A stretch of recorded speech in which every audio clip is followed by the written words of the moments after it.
Le service de police, c'est un service qui couvre le territoire de la ville de Laval, qui est d'une superficie de 245 km² et qui a à son service plus de 550 policiers. La direction se présente fréquemment sur les rassemblements des policiers. Quand le directeur, M. Garriépé, est allé justement sur un des rassemblements, il a eu part d'un des besoins des policiers qui étaient présents d'avoir un projet avec des partitions dans les véhicules automobiles. Auparavant, il n'y avait pas de séparation entre l'arrière du véhicule et le devant, ce qui faisait qu'il y avait un contact direct entre la personne qui s'assoyait à l'intérieur du véhicule et les policiers qui sont assis à l'avant. Aujourd'hui, on fait face à la menace des liquides biologiques. C'était facile pour eux de pouvoir nous cracher dessus, d'être agressifs envers nous, parce qu'il y avait une facilité, il y avait une proximité là, avec le suspect. On a acheté 2 modèles de partition.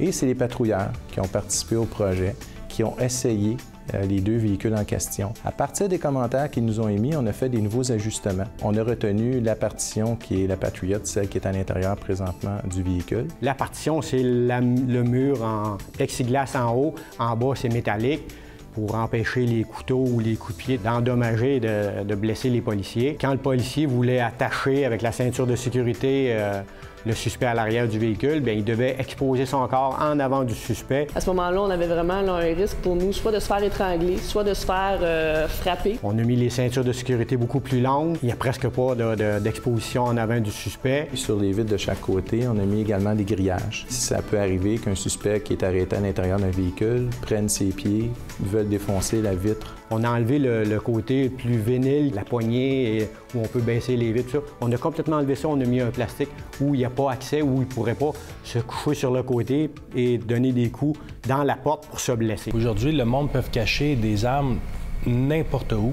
On a mis le banc en plastique moulé où on a un emplacement plus grand où on peut mettre les mains du suspect quand il est menotté dans le dos. Et le fond du véhicule est en plastique avec une petite suce pour faire l'entretien. Selon les équipements qui sont à l'intérieur du véhicule de police, on se doit de les ajuster, particulièrement à Laval où on a des fusils 12 à l'intérieur de l'habitacle de l'auto. Il y a un gros tube métallique qui fait le haut de la partition pour la retenir au complet, parce que c'est pas retenu sur le toit, c'est un tube métallique qui fait ça.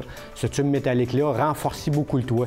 On a présentement 42 véhicules équipés des partitions. Un véhicule de police devrait être fait en usine avec tout l'équipement qu'il y a déjà chez nous. On améliorerait la qualité de vie des policiers à l'intérieur de leur véhicule, puis ils se sentiraient beaucoup plus en sécurité avec un équipement complet comme ça.